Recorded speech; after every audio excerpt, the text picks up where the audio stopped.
आज हम second grade का टॉपिक है दिल्ली सल्तनत के साथ संबंध। उसमें पढ़ेंगे पहला रणथंभौर के साथ दिल्ली सल्तनत कालीन संबंध। रण और स्तंभ नामक पहाड़ियों के कारण इसका नाम रणस्तंभपुर रणथंभौर पड़ा। स्तंभ नामक पहाड़ी पर रणथंभौर का दुर्ग बना है। अबुल फजल ने आईने अकबरी के अनुसार यह 7 पहाड़ों से घिरा हुआ बख्तरबंद दुर्ग है। अमीर खुसरो के अनुसार यह दिल्ली से 1 सप्ताह की दूरी पर है। प्रमुख शासक गोविंद राज चौहान 1192। इसने 1194 में रणथंभौर के चौहान वंश की स्थापना की तथा मोहम्मद घोरी की अधीनता स्वीकार की। ये किसका पुत्र था? पृथ्वीराज चौहान का। वल्लन देव यह दिल्ली के सुल्तान इल्तुतमिश के समकालीन था। इसने इल्तुतमिश के काल में ही स्वयं को स्वतंत्र घोषित किया। ऐसे करने वाला रणथंभौर का पहला चौहान शासक था। इसने इल्तुतमिश को वार्षिक कर देना बंद कर दिया। अतः इल्तुतमिश ने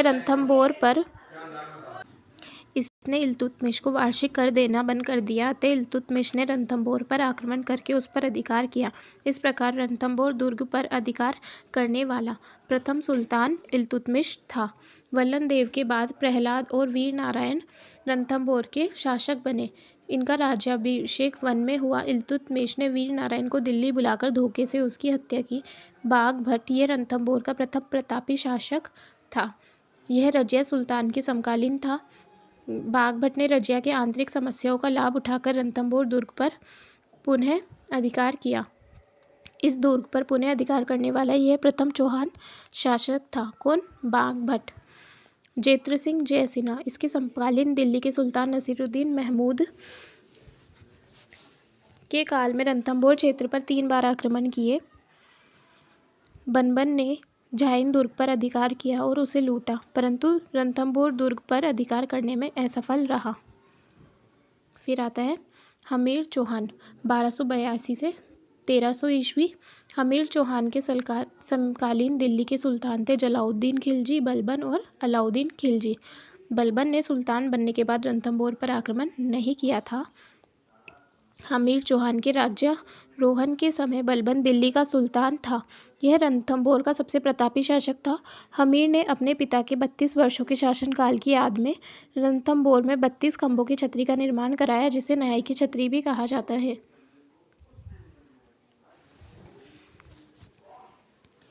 शासक बनने के बाद हमीर ने दिग्विजय अभियान किया। इस क्रम में सर्वप्रथम भीमरस के राजा अर्जुन को पराजित किया। इसके बाद उज्जैन, ईडर, वागड़, चित्तौड़ तथा पुष्कर होते हुए रणथंभौर पहुंचा। हमीर का दरबारी विद्वान था बीजादित्य। हमीर ने श्रृंगार हार की रचना की।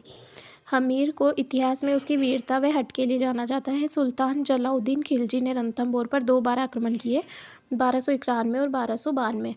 इस प्रथम बार इसने झाइन के दुर्ग को लूटा, दूसरी बार झाइन को लूटा। इस समय हमीर ने झाइन को बचाने हेतु सेनापति गुरुदास सैनी के नेतृत्व में सेना भेजी, परंतु वह वीर गति को प्राप्त हुआ। जलालुद्दीन ने रणथंभौर दुर्ग का घेरा डाला, परंतु कुछ महीने के बाद अपने सेनापति मलिक अहमद जब को घेरा उठाने का आदेश देते हुए कहा कि ऐसे 10 किलो को भी मुसलमान की दाढ़ी के बराबर, बाल के बराबर भी नहीं समझता।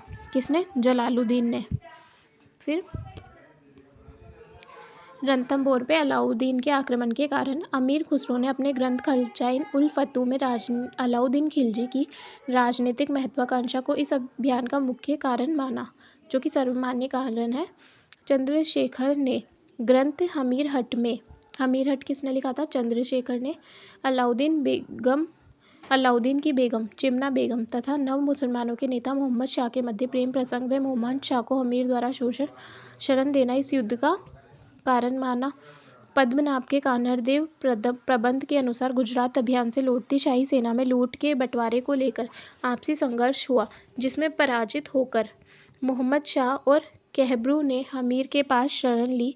अलाउद्दीन ने उलुग खां तथा नुसरत खां के नेतृत्व में रण अभियान भेजा था। इन्होंने झाइन के दुर्ग पर अधिकार किया। झाइन के दुर्ग को रणथंभौर दुर्ग की कुंजी कहा जाता है। हमीर ने भी भीम सिंह और धर्म सिंह के नेतृत्व में, जिसमें कौन मर गया था? भीम सिंह, इसके विरुद्ध सेना भेजी। इस अभियान के भीम सिंह वीरगति को प्राप्त हुआ। हमीर ने धर्म सिंह को दंड देकर जेल में डाल दिया।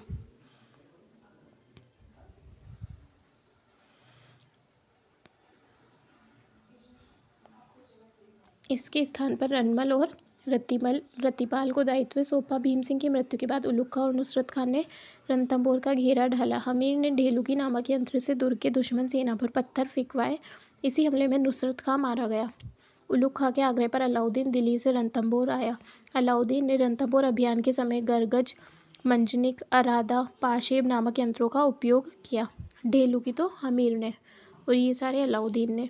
दुर्ग के भीतर की स्थिति का उल्लेख करते हुए अमीर खुसरो ने लिखा है कि दुर्ग में सोने के 2 दानों के बदले चावल का 1 दाना भी गरीब नसीब नहीं था। अलाउद्दीन खिलजी ने कूटनीति का उपयोग करते हुए हमीर को संधि का प्रस्ताव भेजा, जिसे हमीर ने भी स्वीकार किया तथा रनमल तथा रतिपाल को संधि की शर्तें निश्चित करने हेतु खिलजी के पास भेजा।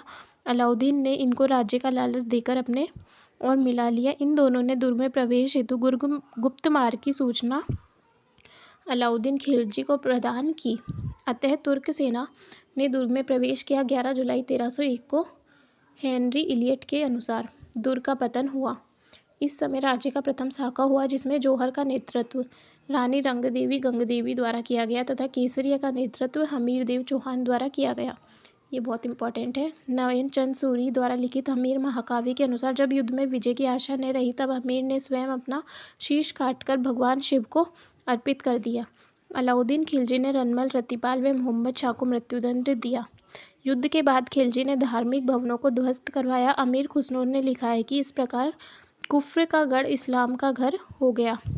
अलाउद्दीन ने उलुग खां को रणथंभौर का प्रशासन नियुक्त किया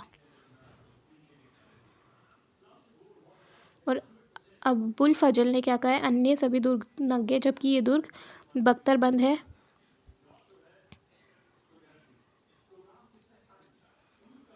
अब आता है जालोर के चौहान वंश। सोनगरा चौहान, कीर्तिपाल चौहान 1181 से 82। यह नाडोल के अलहन चौहान का पुत्र था। इसने चालुक्यों की सहायता से मेवाड़ के शासक सामंत सिंह को पराजित किया तथा इस क्षेत्र पर अधिकार किया। सामंत सिंह के भाई कुमार सिंह ने चालुक्यों की सहायता से कीर्तिपाल को पराजित किया और पुनः मेवाड़ पर अधिकार किया। कीर्तिपाल ने प्रतिहार शासक नागभट्ट वत्स द्वारा बनवाए गए जालोर दुर्ग पर अधिकार किया तथा इसका जीर्णोद्धार करवाया। कीर्तिपाल को जालोर के चौहान वंश का संस्थापक माना जाता है। मोहनोत नैन्सी ने कीर्तिपाल को महान राजपूत का बताया है। समर सिंह 1182 से 1205। समर सिंह की अपनी पुत्री लीला देवी का विवाह चालुक्य शासक भीम सेकंड से किया। उदय सिंह सोनगरा 1205 से 56 जालोर के शासन भर का सर्वाधिक शक्तिशाली शासक था। इसके समकालीन दिल्ली के सुल्तान थे इल्तुतमिश और नसीरुद्दीन महमूद। उदय सिंह ने महमडोर पर अधिकार किया। इस समय ये क्षेत्र तुर्की शासन के अधीन था। इल्तुतमिश ने 1228 ईस्वी में जालोर पर आक्रमण किया परंतु असफल रहा। 1254 ईस्वी में दिल्ली के सुल्तान नसीरुद्दीन महमूद ने जालोर पर असफल आक्रमण किया। उदय सिंह ने चालुक्य शासक लवण प्रसाद को पराजित कर सीमावर्ती क्षेत्र पर अधिकार किया। उदय सिंह ने मेवाड़ राज्य के साथ वैवाहिक संबंध स्थापित किया। इसने अपने पुत्र चाचिक देव की पुत्री का विवाह जेत्र सिंह गोहिल के साथ पुत्र तेज सिंह से किया। चाचिक देव 1256 से 72 महाराजा धीराज की उपाधि धारण करने वाला चौहान का प्रथम चौहान शासक कौन? चाचिक देव। सामंत सिंह, इसके काल में दिल्ली के सुल्तान जलालुद्दीन खिलजी ने जालोर पर असफल आक्रमण किया। 1296 में अलाउद्दीन ने जलालुद्दीन को हत्या कर सिंहासन प्राप्त की। उसी वर्ष सामंत सिंह ने भी अपने पुत्र कान्हड़ देव चौहान के पक्ष में सिंहासन त्याग दिया। कान्हड़ देव चौहान। पद्मनाभ द्वारा लिखित कान्हड़ देव प्रबंध के अनुसार 1299 ईस्वी में गुजरात से लौटती शाही सेना पर कान्हड़ देव द्वारा आक्रमण करना इस युद्ध का कारण बना। अमीर खुसरो के अनुसार अलाउद्दीन खिलजी की राजनीतिक महत्वाकांक्षा इस युद्ध का कारण बनी। फरिश्ता तारीख़ फरिश्ता के अनुसार आरंभ में कान्हड़ देव ने अलाउद्दीन की अहिंसा स्वीकार की परंतु अलाउद्दीन द्वारा चुनौती देने पर कान्हड़ देव ने उसे स्वीकार किया और संघर्ष हुआ। नैन्सी के अनुसार भी कान्हड़ देव ने आरंभ में अलाउद्दीन की अधीनता स्वीकार कर ली थी। कान्हड़ देव के पुत्र वीरम देव के साथ अलाउद्दीन की पुत्री फिरोजा का एक पक्षीय प्रेम इस युद्ध का कारण बना। अलाउद्दीन खिलजी ने जालोर विजय से पूर्व सिवाना पर विजय प्राप्त की। अलाउद्दीन ने कमालुद्दीन गुर्ग के नेतृत्व में सिवाना पर सैनिक अभियान भेजा। यहाँ के तत्कालीन शासक शीतल देव चौहान ने था। 1308 ईस्वी में भावल सरदार के विश्वासघात के कारण अलाउद्दीन खिलजी ने सिवाना पर विजय प्राप्त की। इस समय यहाँ साका हुआ जिसमें जौहर का नेतृत्व रानी मेनादे व केसरिया का नेतृत्व शीतलदेव चौहान ने किया। सिवाना का नाम बदलकर खैराबाद किया गया। यहाँ का प्रशासक कमालुद्दीन गुर को नियुक्त किया गया। कमालुद्दीन गुर। अलाउद्दीन खिलजी ने कमालुद्दीन गुर के नेतृत्व में जालौर पर सैनिक अभियान भेजा। 1311 ईस्वी में दहिया सरकार बीका के इसमें जालौर में तो किसने विश्वासघात किया था? भावल सरदार ने, और जालौर में किया सरदार बीका ने। के कारण अलाउद्दीन ने जालौर पर विजय प्राप्त की। इस समय जालौर दुर्ग में साका हुआ जिसमें जौहर का नेतृत्व रानी देवलदेव और केसरिया का नेतृत्व कान्हड़ देव ने किया। कान्हड़ देव अपने पुत्र वीरम देव सहित वीरगति को प्राप्त हुआ। अलाउद्दीन ने जालौर का नाम बदलकर जलालाबाद किया तथा कमालुद्दीन गुर्ग को यहाँ का प्रशासक नियुक्त किया।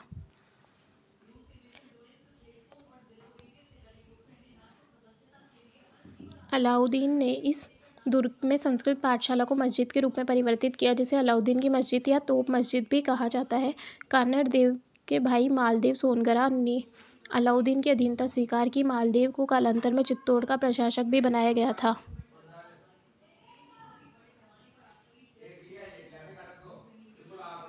जालौर का हो गया, अब चित्तौड़ का। चित्तौड़ के साथ दिल्ली सल्तनत के संबंध मेवाड़ के गुहिल वंश का संस्थापक गुहादित्य गुहिल को माना जाता है। इस वंश का प्रथम प्रतापी शासक बप्पा रावल 734-53 ईस्वी था। 12वीं शताब्दी में कर्ण सिंह रण सिंह मेवाड़ का शासक हुआ। इसके पुत्र क्षेमकरण ने गुहिल वंश की रावल शाखा तथा माहिप राय ने राणा शाखा को आरंभ किया। इन्हीं को राणा सिसोदिया शाखा भी कहा जाता है। क्षेमकरण के पुत्र सामंत सिंह ने वागड़ के गुहिल वंश की स्थापना की। सामंत सिंह की रानी कर्म देवी ने कुतुबुद्दीन ऐबक को पराजित किया। सामंत सिंह 1192 में तराइन के दूसरे युद्ध में पृथ्वीराज चौहान के पक्ष में युद्ध करता हुआ वीरगति को प्रारंभ हुआ। कुमार सिंह इसने चालुक्यों की सहायता से कीर्तिपाल चौहान को पराजित कर मेवाड़ क्षेत्र पर पुनः अधिकार किया। जेत्र सिंह गुहिल 1213 से 50 चित्तौड़ को अपनी राजधानी बनाया। मेवाड़ की प्राचीन राजधानी नागदा। गौरीशंकर हीराचंद ओझा ने जेत्र सिंह को रण रसिक कहा। डॉक्टर दशरथ शर्मा ने जेत्र सिंह के काल को मध्यकालीन मेवाड़ का स्वर्ण काल माना है। किसको? जेत्र सिंह को। सेनापति बालक और मदन। जेत्र सिंह ने 1227 ईस्वी में भूताला के युद्ध में पराजित किया। जयसिंह सूरी द्वारा लिखित हमीर मदमर्दन से हमें इस युद्ध की जानकारी मिलती है। इस युद्ध में जेत्र सिंह गुहिल के सेनापति बालक और मदन की महत्वपूर्ण भूमिका रही। 1248 में सुल्तान नसरुद्दीन महमूद ने मेवाड़ पर असफल आक्रमण किया। सिंह और मुल्तान के शासक नासिक उवामा को जेत्र सिंह ने पराजित किया। तेज सिंह 1250 से 79 उपाधि वर वल्लभ प्रौढ़ प्रताप। रानी जयतल देवी ने चित्तौड़ में श्याम पार्श्व मंदिर का निर्माण करवाया। 1260 में कमल चंद्र ने शावक प्रतिगमन सूत्र चूर्णी नामक मेवाड़ के प्रथम चित्रित ग्रंथ की रचना की। किसने? कमल चंद्र ने 1260 में। समर सिंह 1273 से 1301 आबू के अचलेश्वर शिलालेख तथा चिरवा उदयपुर अभिलेख से हमें जानकारी मिलती है। 1299 ईस्वी में जब अलाउद्दीन खिलजी ने गुजरात अभियान पर सेना भेजी, उस समय समर सिंह ने शाही सेना का मार्ग दिया था। समर सिंह के पितृ कुंभकर्ण ने नेपाल में गुहिल वंश की स्थापना की। समर सिंह को शत्रु सेना के लिए सिंह के सदृश बताया गया है। रावल रतन सिंह 1301 से 1303। रतन सिंह और अलाउद्दीन खिलजी के मध्य संघर्ष के प्रमुख स्रोत अमीर खुसरो द्वारा लिखित रजाइन उल फतह। इस ग्रंथ में युद्ध का प्रमुख कारण अलाउद्दीन खिलजी की राजनीतिक महत्वाकांक्षा को बताया गया है। मलिक मोहम्मद जायशी पद्मावत। इस ग्रंथ की रचना 1540 में शेरशाह सूरी के समय अवधी भाषा में की गई। इस ग्रंथ में युद्ध का प्रमुख कारण पद्मिनी को माना गया है। रतन सिंह की रानी पद्मिनी सिंघल द्वीप की रानी थी। राजा गंधर्व सेन व चंपावती की पुत्री थी। पद्मावत के अनुसार हीरामन नामक तोते के माध्यम से रतन सिंह को पद्मिनी की जानकारी प्राप्त हुई। प्रमुख सेनापति गोरा और बादल। अमीर खुसरो के अनुसार अलाउद्दीन जनवरी 1303 में मेवाड़ अभियान हेतु दिल्ली से चला तथा अगस्त 1303 में चित्तौड़ पर अधिकार किया। पद्मावत के अनुसार तांत्रिक राघव चेतन ने अलाउद्दीन को पद्मिनी के बारे में जानकारी दी। इस समय चित्तौड़ में राजस्थान का द्वितीय व चित्तौड़ का प्रथम शाखा हुआ, जिसमें जौहर का नेतृत्व रानी पद्मिनी और केसरिया रावल रतन सिंह ने किया। रतन सिंह रावल शाखा का अंतिम शासक था। अमीर खुसरो के अनुसार अलाउद्दीन ने 30,000 से अधिक आम आदमियों का नरसंहार किया। चित्तौड़ का नाम बदलकर अपने पुत्र खिज्र खां के नाम पर खिजराबाद किया तथा खिज्र खां को ही चित्तौड़ का प्रशासक नियुक्त किया। अलाउद्दीन की मृत्यु के बाद खिज्र खां ने जालौर के मालदीव सोनग्रा को चित्तौड़ का प्रशासक बनाया था। स्वयं दिल्ली आ गया। राणा हमीर 1326 से 64 मालदीव सोनग्रा के पुत्र जेता को पराजित कर चित्तौड़ पर अधिकार किया। ये सिसोदा गांव का निवासी था तथा राणा शाखा का प्रथम शासक था। महाराणा कुंभा ने अपने ग्रंथ रसिक प्रिया में हमीर को वीर राजा और विषभधारी पंचानन कहा है। सिंगोली कापरे उदयपुर में के युद्ध में हमीर ने दिल्ली सुल्तान मोहम्मद बिन तुगलक को पराजित किया। महाराजा खेता क्षेत्र सिंह इसी के काल में मेवाड़ मालवा संघर्ष का सूत्रपात हुआ। खेता ने मालवा के शासक दिलावर खां को पराजित किया। महाराणा लाखा लक्ष्य सिंह 1382 से 1421 महाराणा लाखा के समय पिच्छू बंजारे ने पिछोरा झील का निर्माण करवाया। इसी के काल में जावर की खानों की जानकारी प्राप्त हुई। दरबारी झोटिंग भट्ट घनेश्वर भट्ट बड़ा पुत्र कुंवर चूंडा मेवाड़ का भीष्म पितामह। इसने मारवाड़ कुमारी हंसाबाई से विवाह किया जिसका पुत्र कौन था? मोकल। मोकल 1121 से 33। संरक्षण रनमल मामा था। माता हंसाबाई। पिता लाखा। एकलिंग जी का मंदिर का परकोटा बनाया। त्रिभुवन नारायण मंदिर चित्तौड़गढ़ का जीर्णोद्धार करवाया। मोकल मंदिर भी कहा जाता है। मूल रूप से परमार राजा भूत ने बनवाया था। फिर महाराणा कुंभकर्ण 1433 से 68। महाराणा कुंभा के काल को मेवाड़ का स्वर्णकाल माना जाता है। कीर्ति स्तंभ प्रशस्ति से हमें कुंभा की उपाधियों की जानकारी मिलती है। प्रमुख उपाधियां अभिनव भट्टाचार्य। संगीत में रुचि के कारण राणो रासो विद्वानों को संरक्षण देने राणो राय नाटक राज करता 3 नाटकों की रचना करता है। हाल गुरु पहाड़ी को शासक होने के कारण हिंदू सुल्तान चाप गुरु टोडरमल दान गुरु प्रमुख रचनाएं महाराणा कुंभा द्वारा रचित। संगीत राज इनके ग्रंथ में 5 भाग हैं जिन्हें रत्नकोश कहा जाता है। पाठ्य रत्नकोश गीत वाद्य नृत्य रस। संगीत मीमांसा संगीत रत्नाकर की टीका शूद्र प्रबंध सुधा प्रबंध चंडी शतक की टीका जयदेव द्वारा गीत गोविंद की टीका रसिक प्रिया। कामराज रत्तिसार वात्सायन कामसूत्र आधारित मंडन द्वारा रचित। रूप मंडन वास्तु मंडन राजवल्लभ देवमूर्ति प्रकरण नाथा द्वारा रचित। मंडन का भाई था वास्तु मंजरी गोपिन सन ऑफ मंडन। द्वार दीपिका उद्धार धोरिणी कला वैद्य।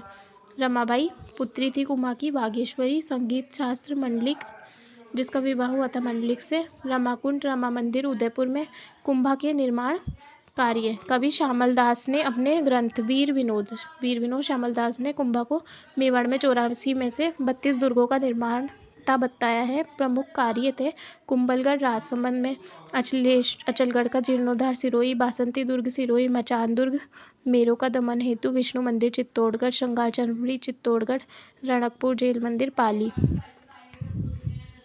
राजनीतिक घटनाएं सारंगपुर का युद्ध 1437 मध्य प्रदेश। ये युद्ध मालवा के शासक महमूद खिलजी प्रथम व कुंभा के मध्य हुआ। कुंभा विजयी हुआ।